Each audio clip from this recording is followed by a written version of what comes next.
اللهم صل وسلم وبارك على سيدنا محمد. اهلا بيكم احلى متابعين في الدنيا.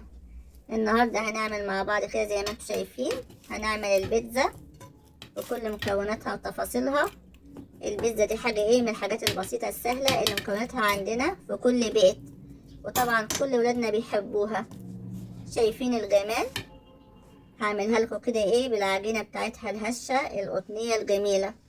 معانا كيلو دقيق هنشتغل عليه، وهنحط نعمل اختبار الاول الخميره. معلقه خميره كبيره معانا، ومعلقه سكر، وميه دافيه. لازم تكون الميه دافيه طبعا، نراعي الحته دي كويس قوي، ما تكونش سقعانه ولا سخنه.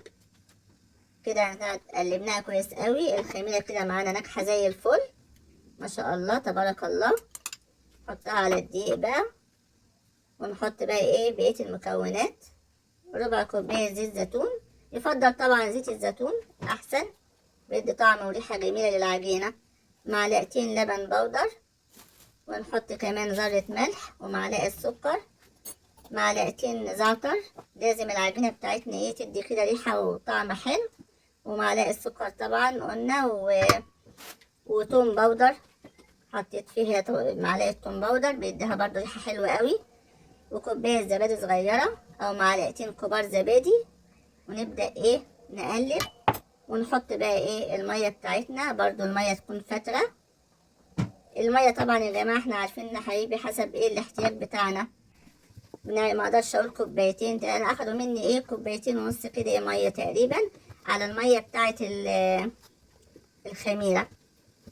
وقلبتها، لازم تكون فيها تلزيقة حلوة كده، بس هنا بتلزق معايا قوي، لقيتها طرية قوي معايا وبتلزق في ايدي. المفروض ما تلزقش في ايدي. حطيت هنا معلقة، بس ما صورتهاش بصراحة، معلقة دقيق لفيتها بيها اهي، بقت زي الفل معانا اهي، وطرية وجميلة زي ما انتوا شايفين. طبعا هي بتتكلم عن نفسها خالص. غطيتها كده بطبقة زيت، وهنسيبها بقى تخمر بحرارة المطبخ طبعا، ونسيبها معانا شوية لغاية ما تعلى. مش هقدر اقول قد لغاية ما تعلى، احنا هنشوف ارتفاعها. نجهز بقى الحشوة بتاعتها، ونشوف بقى معانا. كده بقى العجينة بتاعتنا جاهزة وزي الفل معانا. هناخدها بقى نقطعها حسب ما احنا عايزين. انا الكيلو عامل معايا 4، وساعات ممكن 5 حسب حجم البيتزا اللي انت عايزاها. وبعدين بنعمل الحشوة. انا هقول لكم الاول على الصلصة مكوناتها اللي انا عملتها. انا بعملها على البارد، محبهاش على النار. بحط عليها معلقة زعتر. بالنسبة للصلصة، صلصة طماطم عادية جدا، ومعلقتين زيت زيتون، وفلفل اسود. ما بحطش عليها ملح خالص. دي مكونات الصلصة بتاعتنا اللي هنحطها على البيتزا. يلا بقى كده احنا بنفرد البيتزا اهي، بفردها معاكم. ما بحبش استعمل النشابة خالص، انا بحب اعملها بايدي، لان كمان احنا شايفين البيتزا العجينة بتتكلم عن نفسها. يعني هي طرية جدا وفيها طراوة حلوة قوي وماشية معايا، مش مستاهلة نشابة ولا حاجة. جيت اجرب النشابة ما عجبتنيش، فهي كده هنفردها الاول واحدة واحدة كده، وبعدين نرجع للمكونات بتاعتنا بعد ما نخلصها خالص. هنشوف الخطوة التانية اللي هنعملها اهي. العجينة ما زيدش اكتر من سنتي، ما تبقاش سميكة قوي، ونخرمها زي ما احنا شايفين كده بشوكة ولا حاجة، عشان ما ترتفعش مننا في الفرن.